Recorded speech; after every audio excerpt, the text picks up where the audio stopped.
Hello everyone. I can't see your faces or anything, but I'm sure you're all beautiful and happy and healthy. So, want to first off thank Ron for putting all this together. Really appreciate having the opportunity to speak with you all today. I'm Mark. I'm going to give you a little bit of an overview about the AI tools at TikTok and how you can use them for marketing in terms of campaign creation, customization, and optimization. But first, I'll give you just a little bit of background on who I am because you're probably wondering, like, who is this guy? And maybe he's an AI bot. So how can we trust him? Again, I'm Mark. I have my own consulting agency at Riker Marketing, but my main 9 to 5 is working at TikTok, leading the sales team for Google and their AI initiatives. So I helped launch Gemini last year, which has obviously been a really big initiative for Google at TikTok in terms of building brand awareness, consideration, and then actually encouraging people to use Gemini versus the big leader, which is ChatGPT, as we all know. A couple other interesting things that I've worked on at TikTok was the Olympics. So Google was a big partner for the Olympics there. So that was a really fun, big sponsorship. And then I've worked on entertainment, such as movies such as Wish and other Disney films, Sony Pictures, etc. Prior to TikTok, I worked at Amazon, handling live events and specifically all of the marketing that they did there. So everything from Twitch to music to Fire TV to Whole Foods to IMDb to the Amazon ads. So have a good background in the e-com space and kind of what Amazon has been doing from an AI perspective. Prior to that, I worked at Budweiser and Anheuser-Busch, did all the marketing for the West Coast. A lot of fun until COVID hit and changed things. And in my spare time, I like to give back a little bit. And I'm a mentor at UC Berkeley for the Haas School of Business for their marketing program there. Mentor about 40 students every semester. We work on a project, go to market strategy, etc. And I'm on the board of advisors at University of San Francisco for their marketing program. Basically try to inform the digital marketing curriculum, make sure that that's kind of in line with the industry standards. Lastly here, and then I'll get off my high horse, is with my consulting firm, have a wide variety of clients, but the one I'm most excited about is actually a rocket ship company named Vast, and they are going to be the first commercial rocket ship company where we can actually do brand partnerships for space. So I know we have quite a few people on this call, but if anyone is interested in any of that or getting your brand in space, feel free to reach out to me afterwards. Hopping into the agenda really quick. So like I quickly touched upon, AI creation, AI customization, and AI optimization. This is going to be specifically around TikTok. I do have a little question slide at the end. So, please save your questions for then, or maybe toss them in the chat and we can get to them. Ron, maybe you can help me out with that. So TikTok's AI suite is called TikTok Symphony. There's a lot of other brands that live under that brand umbrella. You will hear about a few of them today, but TikTok Symphony is kind of the overarching parent brand for all of TikTok's AI products, which has, there's been a slew of them. I'm not sure how many of you are utilizing TikTok or utilizing AI specifically around TikTok, but it's making the whole process in terms of content creation, customization, optimization, everything a lot easier. So for small, medium-sized businesses, this is a great opportunity for you. For larger corporations, and you'll probably hear from some of the Digitas folks from the agency perspective, really making a big change in terms of cutting costs for production and creative. Sorry to any of those folks who are on the call for that. Hopping into creation. So this is quite literally a screenshot of the internal platform that if you have a TikTok business account, of how you can create an ad and what it kind of looks like in the TikTok platform. So You'll see that it's in TikTok Symphony Creative Studio, long name for, basically their everything AI. You'll see on the left-hand side is kind of the panel. So in terms of video generator, there's image to video, text to video, there's text to image, there's avatars that you can use, there's ad generators, there's script generators. So basically an entire suite of creative products are at your fingertips. And they're honestly, they're pretty good. I think the more you input, the better the output is, right? I think we all kind of know that from the AI lens right now is garbage in, garbage out. But if you actually put in a really good prompt, there's a better chance that your output is going to be a lot better. So here's just a couple of examples on the right-hand side here. So everyone asks me, like, what's trending on TikTok? How do you make me go viral? Blah, blah, blah. As marketers, we know that it's not super easy to do that. There's, all the ingredients that you can put together in this secret soup. But really, at the end of the day, the soup is its own living, breathing thing. And a little bit of luck also goes a long way. So there's trending stuff, there's production, there's, I would say the text to image is really good if you don't have any assets, you really don't know where to start. As we know, AI can be a really great tool for just creativity, brainstorming, things like that. But if you have product images, then that's really, really helpful. If you can input those product images, you can add different backgrounds and things like that. So I'll go into that a little bit later. And then ad generator, it can actually help you turn that creative into a specific advertisement that resonates with a specific audience. So think of something that has a little bit more clear CTA that is a little bit more resounding with a particular audience. So AI creation. Here is an example of quite literally a prompt and what you could potentially see out of it. So this is within the Symphony platform and text to video. So I just put in create an advertisement for an electronics brand for Black Friday promotion. And here's what it came up with. So you can have we could probably all tell that it's AI, but for companies operating on a lean production budget, or like I said, SMBs, this is a really, really useful tool to have a wide variety of creatives that speak to these different tentpole moments, important business moments, product launch, things like that.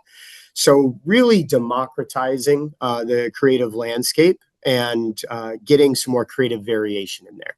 Something that's really important at TikTok and overall, I'm sure from different marketing and media strategies, is unique creative and keeping the creative fresh. We've heard this term ad fatigue for years, and it's a real thing.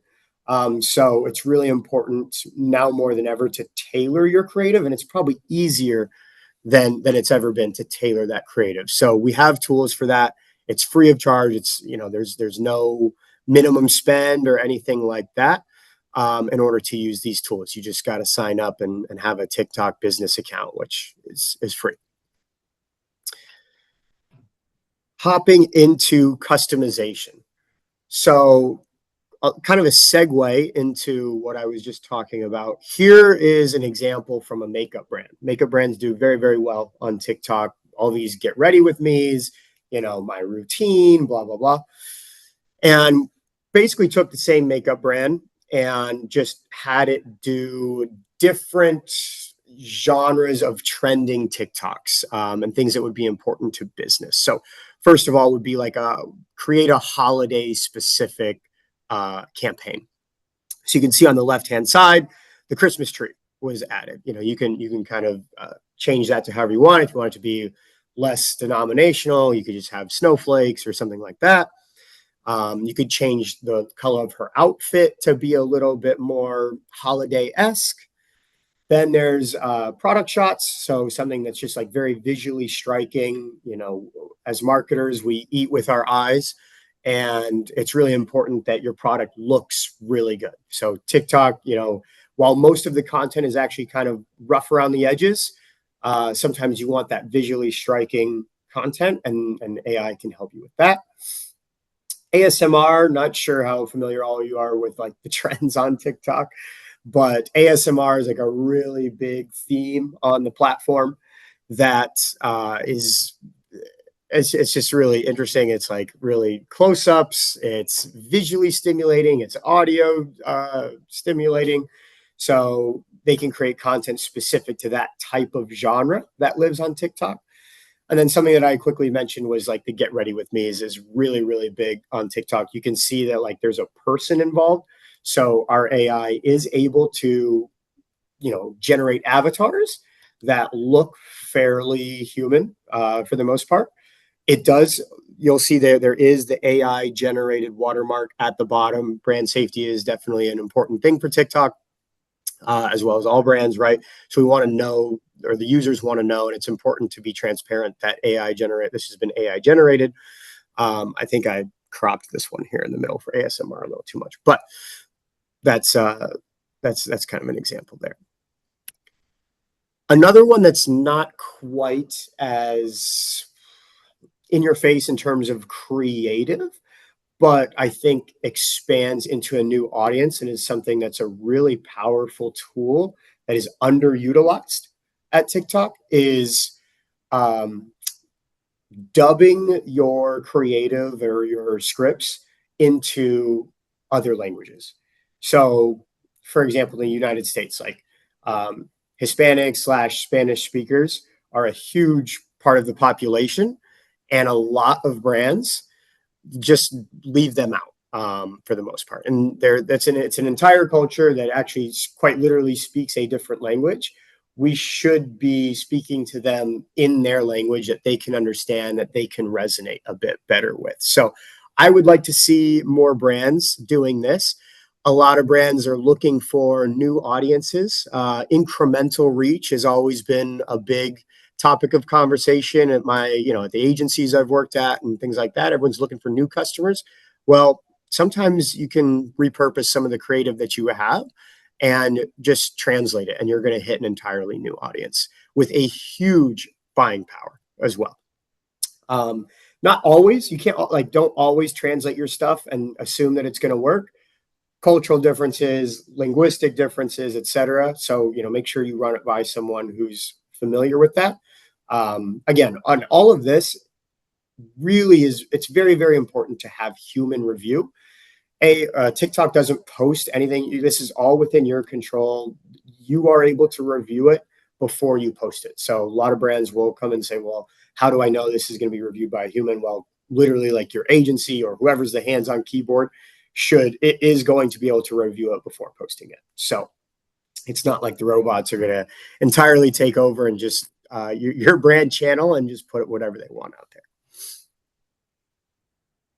Optimization, not as sexy, but definitely really, really important. I think we've seen a lot of this just in the marketplace overall. I know a lot of agencies, Publicis being one of them. It has like their own AI that they're working on, and optimization is really, really important. So what does that look like? That's basically, we know the big ones: return on investment, return on ad spend, click-through rate, that kind of stuff. But where it's getting better is like sequential messaging, and to which target audiences, which creative actually does better first. So traditional media, traditional, I say like a year or two ago, we would do sequential messaging. So for anyone that's not aware what that is, basically you have like 1, 2, 3 creatives, and maybe creative number 3 actually is better at the brand awareness or does better at the beginning, and creative 2 is really good in the middle, and creative 1 is the one that actually drives people to purchase, right? So you kind of want to follow that marketing funnel.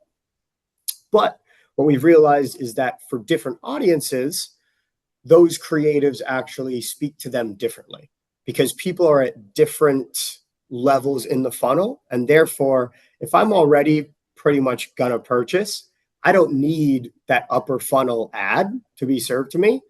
It doesn't hurt necessarily, but it doesn't help. And from a marketer standpoint, when you're trying to be extremely efficient with your ad dollars, you don't want to necessarily waste that impression on that user, because they're already down lower in the funnel. So you want to hit them with some lower funnel messaging, maybe something like a sale price or buy one, get one, or a countdown sticker, which is, to try to create some urgency and like buy now.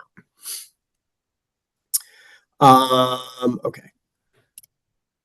This is this is basically just a click into what I said, but a lot of corporate mumbo jumbo here, but return on investment. So AI can use machine learning and predictive learning to help achieve your business goals based on millions of data points.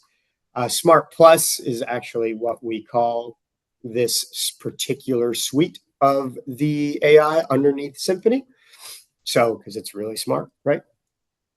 And is basically based on best practices, saves you time, things like that, helps your media team.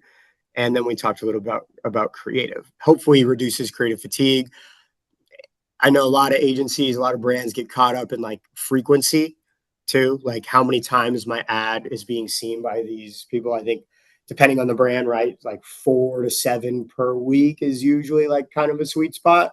But I got to say, when you're, Allstate or Geico, right, I'm seeing like 20, 30 ads in one football game. So all depends. Frequency is a completely different subject that I probably have an interesting opinion on. But yeah, that's kind of it. I'm kind of tired of hearing myself talk. So any questions on? Yeah, I'll quickly touch on that, then I'll get to Alexander's question here, because B2B is actually really, really important and something we do a lot with the Google team. Brand safety, legitimacy, authenticity is really, really important on TikTok. Legally, I'm not a lawyer, so don't take anything I say that's true to heart, but like check with your legal team. But we respect and work within all the confines of the law. Try not to alter any content where it's misinformation or demeaning or anything like that. Try to use AI in a way that is tasteful and adds to the user experience on TikTok. But yeah, I mean, obviously it's just like the internet, right? Like it can be used for a lot of great things. It can be used for a lot of bad things. There are rules and regulations in place. If you violate those particular regulations, then your account will get banned. So if you're selling fake products, if you're selling false advertising, things like that, then that's you're going to be banned. And then Alexander, in terms of the B2B, that's what you're asking, so B2B is actually really an interesting thing, because everyone likes to think that business decision makers, BDMs, are not on TikTok. Entrepreneurs are not on TikTok. CEOs are not on TikTok. Well, and they're only on LinkedIn, right? That's what I hear all the time, especially from Google, who's selling like Google Cloud and things like that. Well, people work all day, and then at 5 o'clock, like they go home with their family and they watch Netflix and they go on TikTok. So it's actually a really great place to reach those people in those lean back moments. Like TikTok is a place of entertainment, and the average user spends over 90 minutes per day on TikTok. That's more than an episode of Netflix. And that's more time spent than YouTube, Spotify, Snapchat, any of those. So they're spending a lot of time on TikTok. And the number one thing that does well on TikTok is edutainment. So that's educational but entertainment things. So what do a lot of business decision makers like? They like to learn things. They like to optimize their business. They like to hear from other entrepreneurs. They like to, all these street interviews of like, how'd you make your first million? Or why are you driving a Ferrari? Blah, blah, blah. All of that stuff is on TikTok. So I see this a lot of like usually just old school thinking business decision makers at big brands don't believe that SMBs, B2B is on TikTok, but they just don't know it yet. And we have, if you look at hashtag data of like entrepreneurs or startups, things like that, it's in the billions. So there's definitely that. Let me do maybe one more question here, Ron, if that's cool. Yeah. So, one of the questions that came up is how do you repurpose some of the TikTok content on other platforms? Is that possible, or do you just need to set up a link?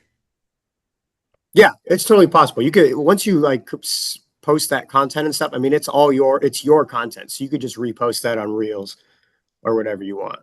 It's totally fine.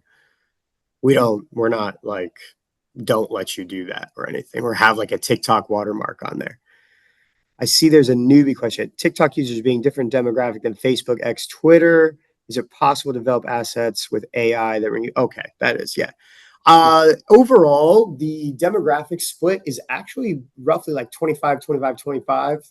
When you go from like 18, 24, 24, 35, 36, 49. So there's actually a lot of not older, but like, millennials and a little bit older on TikTok. Gen Z is big buying power though.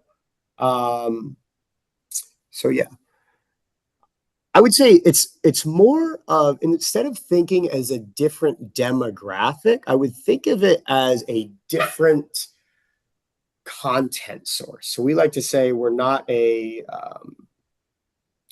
like a social graph, we're a content graph. So for example, like on Instagram, it's all about how many followers you have, because every post that you post, all of your followers see it. Versus on TikTok, the For You page, 98% of a user's time is spent on the For You page. So that means that that's content from random people. So it's actually a place where you explore. It's a place where you discover new brands. So that's where it's really, really powerful for small, medium-sized brands to break out into the market, because you don't have to have a following in order for millions of people to see your content.